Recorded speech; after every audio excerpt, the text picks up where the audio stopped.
Next session, getting the data right. Using data to lead investor interest. Good afternoon, everyone. As the lady mentioned, I am from Angola, and my name is Joaquim. So I am very pleased to be part of the conference in Mauritius, which is a very nice place. I am going to talk about our experience in Angola and the microfinance housing.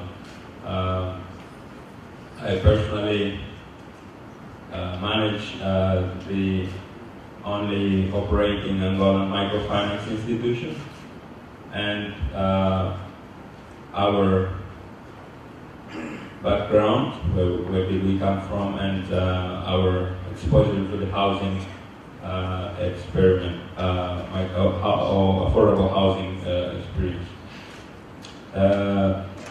First, what is KixiCredito?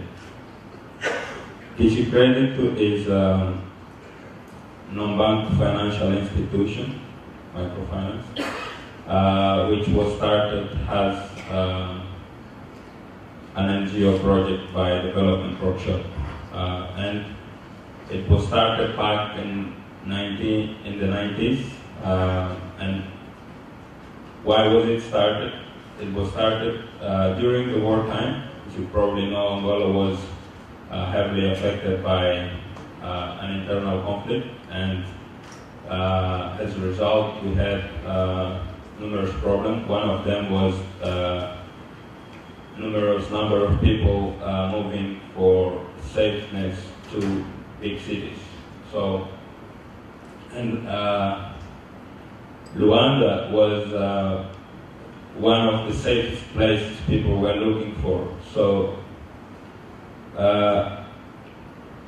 the graph you can see is the growth on demographics in Luanda just about 25 or 30 years. So it was mentioned yesterday by Mr. Tait that Luanda was built for roughly 500,000 people to live in by the Portuguese, but after independence it has grown to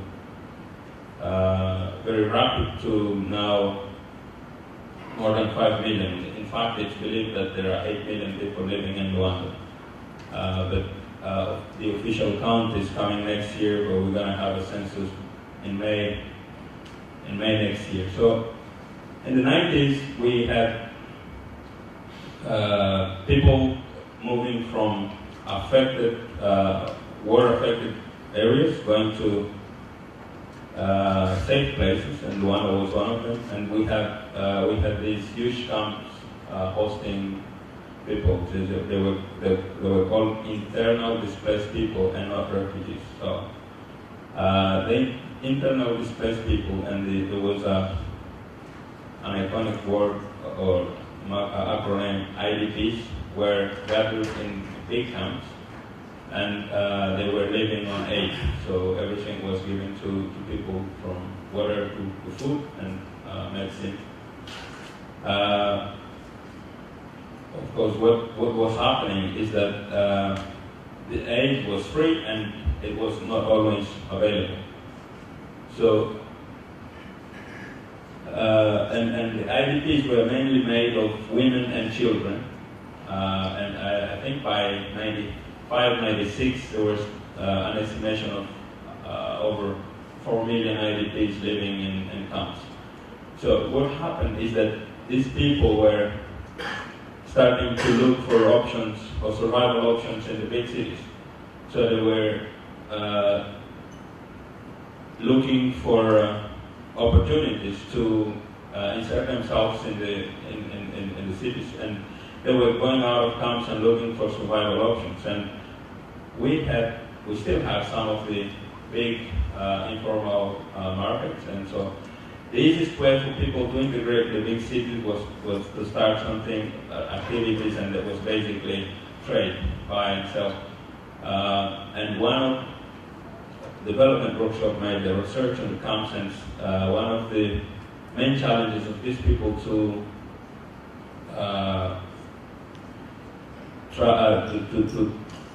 try a survival strategy was access to financing. So by that time, in the mid-90s, Development Workshop designed a microfinance pilot project and to deliver financing to the families that were living in the camps. And from there, they started our exposure into the microfinance. So this experiment evolved to what is today KixiCredito. So now, and after about 15 years, KixiCredito has over 17,000 clients, 62% women, basically because I explained that the IDPs were mainly women and children. We have basically present in almost all countries, and we operate sustainable in a sustainable way. And those are some figures of KixiCredito. So, and why this process led to various other challenges, and as we grow and we revisit with statistics, we often talk to the clients. Of course, you probably know or heard that one of the microfinance challenges is also to prove that it's not only the institutions that are successful, and that the success gets also back to the clients. And through research, we also found out that the particular traditional mechanism of saving, and because our banking system is also under reconstruction, we found that many of our clients were saving, basically using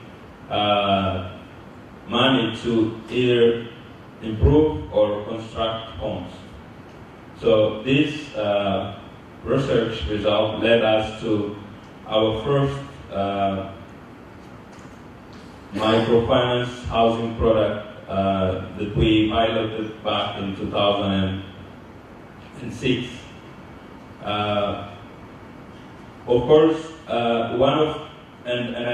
I mentioned in the beginning that we are a non-bank financial institution. It's just to, and you can say that by regulation, and you probably know that by regulation we are not allowed to collect savings.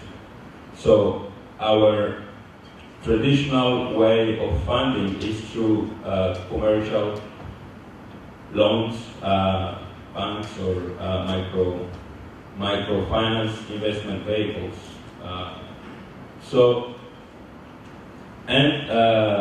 The housing product was not an exception.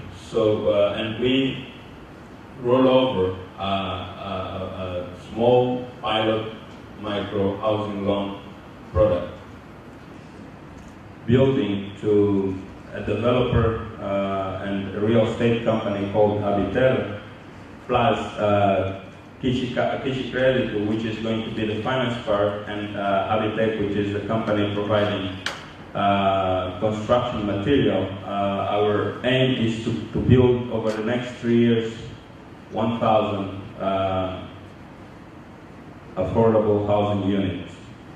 So our challenge, or our aim, is to be a sustainable experiment.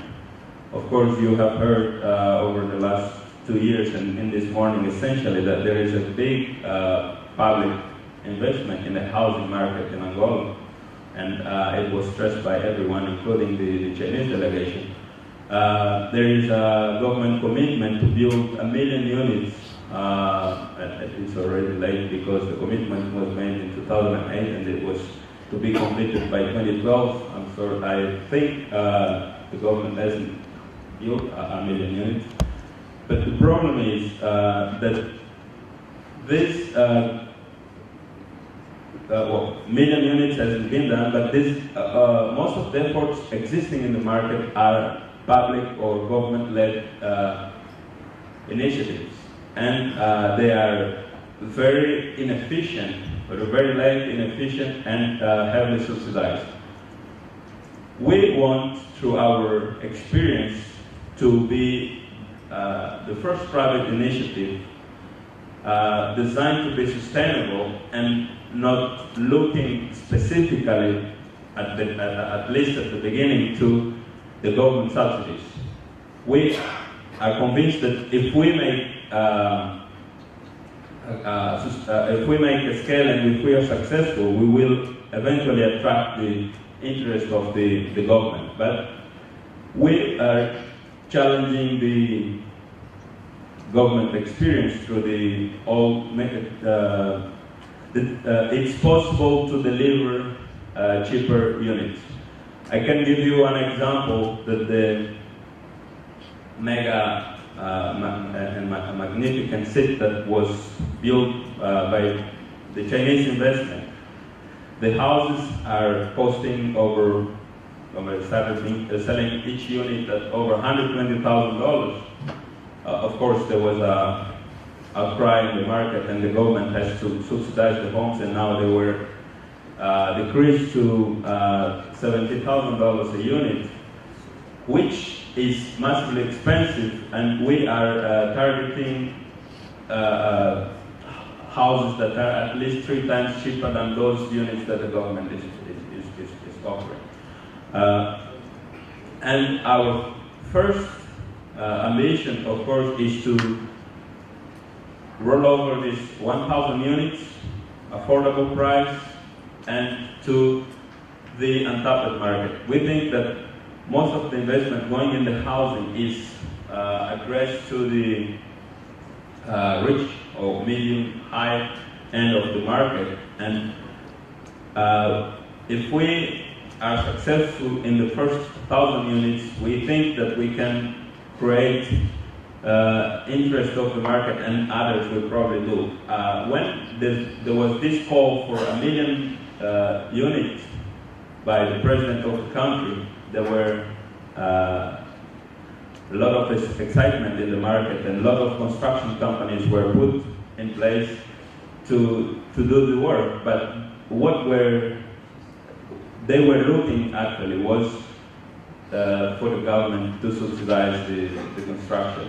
And then the government pulled back and said, wait a moment, we said 1 million, but we are only going to do 10% of it. The other should be private initiative, and there is almost no private initiative. So we strongly believe that we can do it in an affordable way. What we think is going to be the challenges of the flood. What are going to be the challenges, and what we fear is going to happen, and that's why we also here is to, of course, we have a secure source of funds to soft loan, 5 years, zero interest from international funding agency. But we need to mobilize funding to extend loans to the clients. What we don't want to happen is that because of lack of funding, 4 years ago we had pulled back from the microfinancing, from the microfinance housing. So we're now taking careful measures to go to the capital markets and look for financing for our 1,000 units. So and we think that with our background and with our record and microfinance side, we can, and then we put together a lot of expertise, real estate, land development, and the microfinance. We put together all of these, and if we look to our successful past record, and if we attract additional capital, we can do this work. So some findings and conclusion. I mentioned already some. One thing that we think is going to be the problem is that the bureaucracy over the tightening is overwhelming, and this is one of the reasons why we have selected a place called Wambo outside Luanda, where we think the authorities are far more cooperative than doing it in the capital, where everybody is willing to live or it's overpopulated. So there are lots of overlaps, of course, between and I mentioned that the bureaucracy is very high. It's just because there are many overlaps between the various actors in the public sector. Of course, as I already mentioned before, there were lots of private real estate companies before, but they were mainly looking for government to subsidize their initiative to do low-income housing. So what's happening is some of the companies have just shut the door, and some are shifted to build to the high-end market. So our recommendations is that we need in our market, probably in Angola and all over Africa, we need source of investment for housing, maybe from non-state sources, pension funds, and private investment funds. So the social investors can provide other mechanisms like guarantees to commercial banks that can borrow at the end of the day to the housing finance or microfinance institutions. One recommendation to the housing union housing finance is to encourage sustainable initiatives throughout the continent. We've seen a lot of presentations, lots of discussion, and I believe that most of the initiatives going around in the housing sector, be it microfinance or even the conventional finance, and I personally observed that there is a massive quantity of subsidies through many experiments. So I personally understand that the microfinance or the housing microfinance sector is still new everywhere, and especially in Africa, and everybody doing or venturing in it is in the pilot phase. There is not known, or I personally don't know any sustainable initiative, although we believe this would be a big plus in the process, and it would lead to the real revolution in this sector. So, and last but not least, so Angola needs more investors with courage to find sustainable market solutions for social housing. This is just to say that our initiative is to bring the interest of the whole market. We believe that there is a huge market. Over 60% of the population is underserved, and with our experience, we want to interest other people to do the same. Our first 1,000 units are a pilot. We think we have all the ingredients to be successful. We need to add some more investment, and we're looking fund for it. And we believe that one thing that will happen is that if we do it well and we do it successfully, others will want to do the same. because we probably will be able to deliver faster units than compared to government projects, and in a more affordable price. So that's our aim, and we believe we can very well do that. Thank you. We welcome Keisha for her presentation on Housing Investors Dashboard.